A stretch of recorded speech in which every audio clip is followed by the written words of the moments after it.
안녕하세요. 요즘 1월이라서 시간이 참 많습니다. 계속 밖으로 걸어다니면서 주절거리기 하겠습니다. 오늘은 쇼핑에 좀 왔는데요. 여기에서 다니면서 계속 지난번에 이어서 이민 와서 좋은 점 몇 가지 더 이야기하고 치명적인 부분에 대해서는 조금 후에 다시 이야기해 보겠습니다. 지난번에 이곳에 와서 자본의 효용성이 증가된다고 했죠.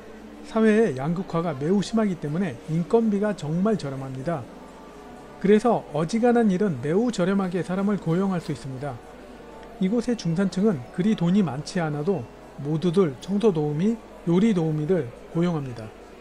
지금 현재 시점 2022년 1월 기준으로 대략 월급을 시장 환율 달러로 환산해보면 150에서 200달러 정도 됩니다.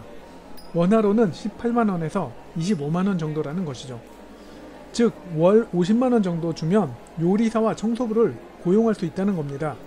이런 이유로 부에노스아이레스 중산층 아파트나 주택은 입주 가정부가 거주할 수 있도록 거주시설이 포함되어 설계된 곳이 정말 많습니다.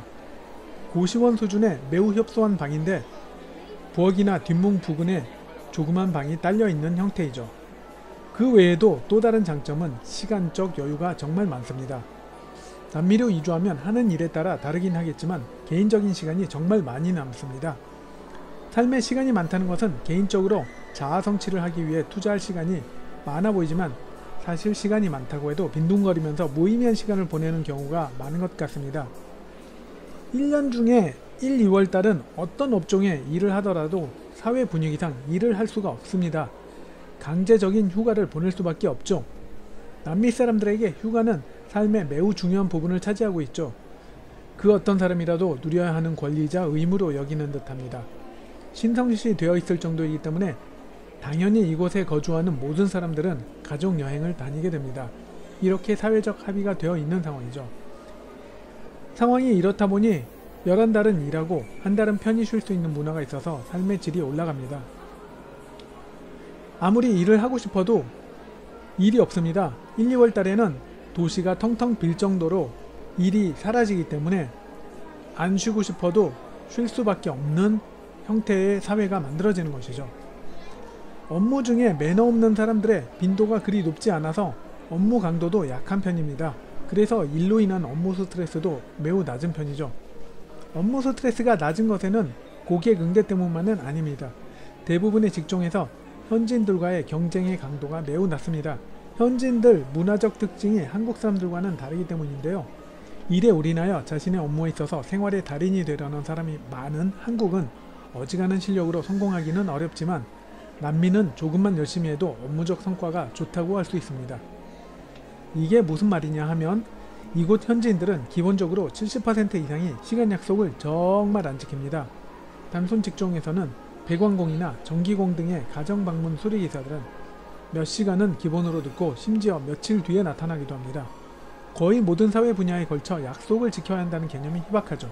유일하게 약속을 잘 지킬 때는 놀러 갈 때인 것 같습니다.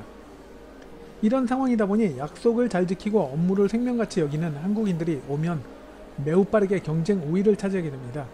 자신들은 약속을 밥 먹듯이 여기면서도 자신이 서비스 받을 때는 약속 잘 지키는 사람을 선호하기 때문이죠. 하지만 많은 시간이 지나면서 우리 한인들도 상당히 현지화 되는데요. 요즘 주변을 보면 정말 약속 개념이 약해진 분들이 많이 보입니다.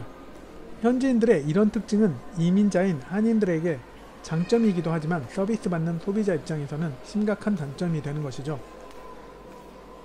아마 이런 부분이 이곳에서 살아갈 때 삶의 질을 떨어뜨리는 매우 큰 원인이라고 할 수 있습니다. 남미에 오면 선배 이민자들이 정신무장을 시켜주면서 대부분 이런 말들을 합니다. 이곳 현지인들은 항상 "Voy a hacer mañana 라고 한다. 이 말뜻은 "내일 할게요" 인데 뭐든 약속을 하면 "내일 간다", "내일 하겠다" 라면서 또 내일이 되면 다시 "내일 하겠다", "내일" 하면서 미루는 습관을 언급한 것이죠. 관공서에 가도 한 번에 되는 것은 없고 항상 미루어지고 업무 처리도 그렇고 돈을 주고 고용하는 직원들도 그렇다 보니 성질 급한 한국인들은 속이 까맣게 타들어가게 됩니다. 조금 전 업무 스트레스 강도가 낮다고 했는데 직원들에게 일을 시키는 오너 입장에서는 심각한 스트레스 원인이 되는 것 같습니다. 한국적 사고를 포기하지 못하면 이곳에서 버티기 힘들 수도 있죠. 이런 단점 말고도 다른 단점들에 대해서도 계속 이야기해보죠. 사회 인프라가 한국이나 미국 같은 최상위 선진국들과는 비교하면 너무 낙후되어 있습니다. 의료 장비가 최신 장비보다는 낮은 편이죠. MRI 같은 제품도 한국에서 4세대 장비가 도입되어 있다면 이곳은 아직 3세대 장비를 사용하는 형태입니다. 조금 전 언급한 것과 같이 의료 서비스를 받을 때는 매우 느립니다. 전문 의를 만나기 위해서는 예약을 해야 하는데 2주 또는 한 달 이후로 예약이 잡히는 경우가 비일비재합니다. 아파서 의사를 만나는 것인데 이렇게 진단이 느리게 진행되니 병이 악화되어 치료 시기를 놓치는 경우도 흔하게 발생합니다. 그래서 경제적 여유가 되는 분들은 빠른 진단을 위해 한국으로 출국하는 경우도 있습니다. 한국에선 종합검진이 하루에 모두 진행되니 말이죠. 그리고 남미에서 살아가는 데 있어서 최악의 단점이라고 할 수 있는 부분에 대해서 이야기해보죠. 바로 치안 문제입니다. 치안은 정말 심각한 수준입니다. 뉴스를 보면 매일 무장강도 사건이 벌어집니다. 무장강도라 함은 칼 같은 흉기가 아니고 이곳은 총포류입니다. 남미 대부분의 국가에서는 총기 구매가 합법적이고 저렴한 편이다 보니 범죄자들이 쉽게 무기를 구할 수 있고 무기를 이용한 범죄가 빈번하죠. 그러다 보니 사망사고도 매우 흔한 편입니다. 그렇다고 한인들이 매일 죽고 다치는 것은 아닙니다. 이곳에 이주하게 되면 가장 처음 주입받는 교육이 바로 위험을 피하는 방법이죠. 치안이 나쁜 지역은 많이 알려져 있기 때문에 그런 지역은 피해 다녀도 상당히 많이 예방할 수 있게 됩니다. 물론 일반 상가에서 강도가 없는 것은 아니지만 경찰 같은 치안 담당 인력이 상시 통찰하기 때문에 비교적 안전하다고 할 수 있습니다.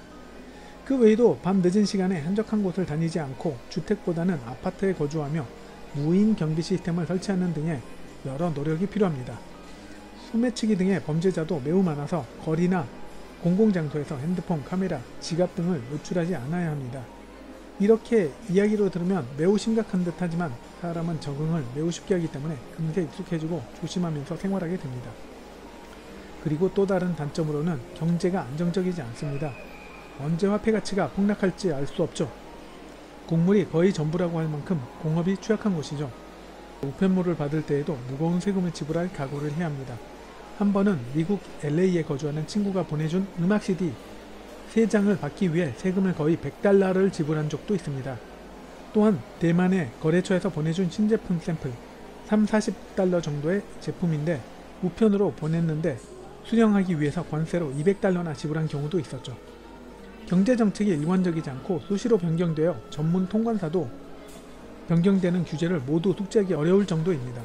국가기관도 너무 후진적인데 수많은 법적 규제가 시민을 보호하기 위해서 만들어진 것 같다는 느낌보다는 오히려 관련 공무원들의 뇌물을 요구하기 쉽도록 만든 법적 장치가 아닐까 하는 생각까지 들게 합니다.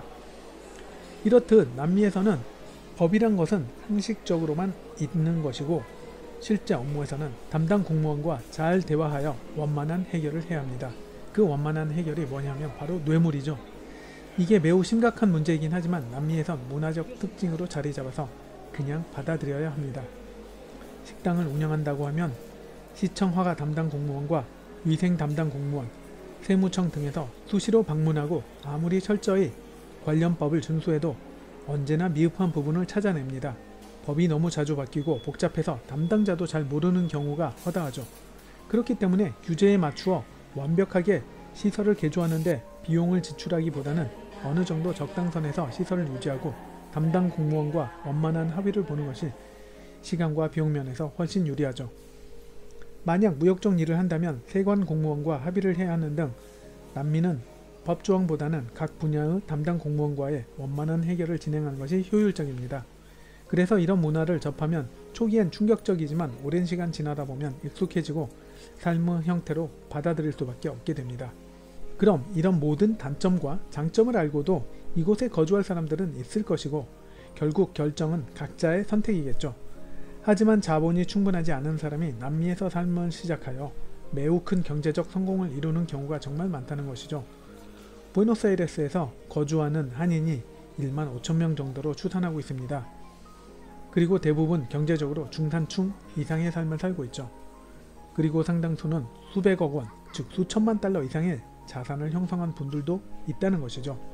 남미에도 이런 부를 창출할 수 있는 기회가 있다는 것을 알려드리고 싶었고 당연히 기회에 따르는 위험과 감안해야 하는 많은 단점이 있다는 것이죠.